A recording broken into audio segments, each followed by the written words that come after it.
Shoqata kulturore dhe humanitare Gostivarasit, e cila vepron në Turqi, ku antar janë Gostivaras që jetojnë dhe veprojnë atje, ka shtruar sonte iftar në qytetin e Gostivarit. Në iftar merrnin pjesë personalitete të jetës publike, udhëheqës institucionesh në nivel lokal dhe qendror, si dhe prijes fetar. Mesin e tyre, Ministri i Shëndetësisë Arben Taravari, kryetari i komunës së Gostivarit Valbon Limani dhe ai komunës së Vrapçishtit Isen Shabani. Orhan Sipahi, kryetari i shoqatës Gostivarasit, i cili me prejardhje është nga fshati Banjic, tha se sjell të fala nga Turqia, ndërsa uroi që ky Ramazan të na gjejë të bashkuar dhe me lutje e ibadete të pranuara.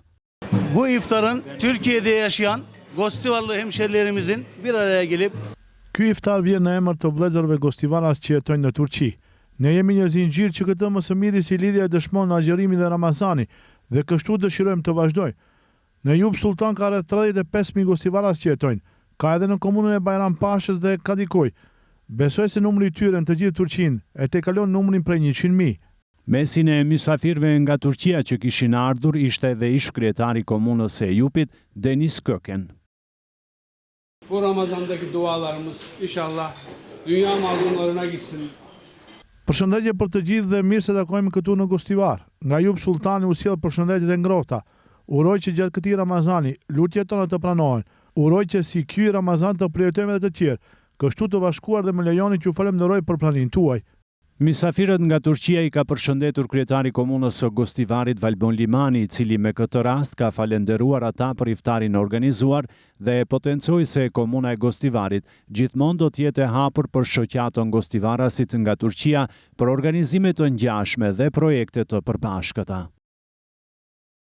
Me plot kënaqësi pranova ftesën që të bashkëbisedojmë me qytetarët tanë të cilët jetojnë dhe veprojnë në Stamboll dhe besoj se nga ky iftar dhe bisedat tona do të kemi edhe ndonjë bashkëpunim në të ardhmen. Ndërkohë kryetari i komunës së Vrapçishtit Isen Shabani, pasi falenderoi mysafirët për ftesën, u premtoi atyre një syfir të përbashkët nga komuna që ai drejton. Zoti ka vull këtë iftar. Falenderit për ftesën, jam i nderuar të gjendem në mesin tuaj. Ne bashkarisht me shoqatën tonë kemi organizuar edhe një sifir që do ndjehemi nderuar, prania juaj do të na nderojë edhe neve. Falenderit. Duan e iftarit e bëri miftiu i miftinisë së Gostivarit Sabaudin Zendeli, i cili me këtë rast tha se ky organizim duhet të shërbejë për lidhjet tona të ngushta vëllazërore që kemi me të emigruarit nga Gostivari vite më parë në Turqi.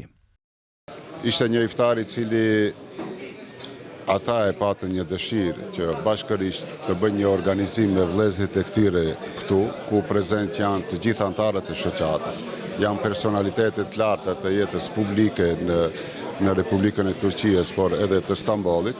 Vërtet Ramazani ka këto kënaqësi kur edhe vëllezërit tanë për të shijuar gëzimin e iftarit dhe për të ndajt të mirat e muajit bekat të Ramazanit. Ata sonte ishin këtu bashkërisht me ne, ku në këtë iftar të përbashkët me vëllezërit e tyre, me familjarët e tyre, me të afërmit e tyre, të ndajnë edhe një gëzim të iftarit. Allahu qoftë i kënaqur me këtë punën, me gjithë aktivitetet të cilat ato i bëjnë këtu, por sidomos edhe me lidhjen e ndërsjellë që e majnë komunitetet këtu, respektivisht institucionet tona të Gostivarit me bashkëqytetarët tanë që jetojnë në Stamboll. Mitropoliti Zoti Josif, përfaqësues i Kishës Ortodokse të Maqedonisë për rajonin e Pollogut dhe të Mavrof-Rostushës, potencoi se ndjehet i nderuar për pjesëmarrje në këtë iftar, ndërsa Gostivarin e cilësoi si një qytet të veçantë të bashkëjetesës. Gostivar nije goveli me grad na gostoljubijeto, grad kada što sekogash. Gostivari është qytet i mikpritjes, qytet ku gjithmonë jemi të mirëpritur dhe unë si përfaqësues fetar i Kishës Ortodokse të Maqedonisë për Gostivarin dhe Tetovën, dëshmoj që bashkëjetesa dhe paqja do vazhdojnë sepse vërtet në veçanti Gostivari është qytet i mikpritjes dhe si i tillë do të vazhdoj. Ne do të bashkëjetojmë në paqe dhe dashuri derisa zgjat kjo jetë. Iftari nga shoqata kulturore dhe humanitare Gostivarasit nga Turqia u shtrua te restoranti Vita Abi në Gostivar.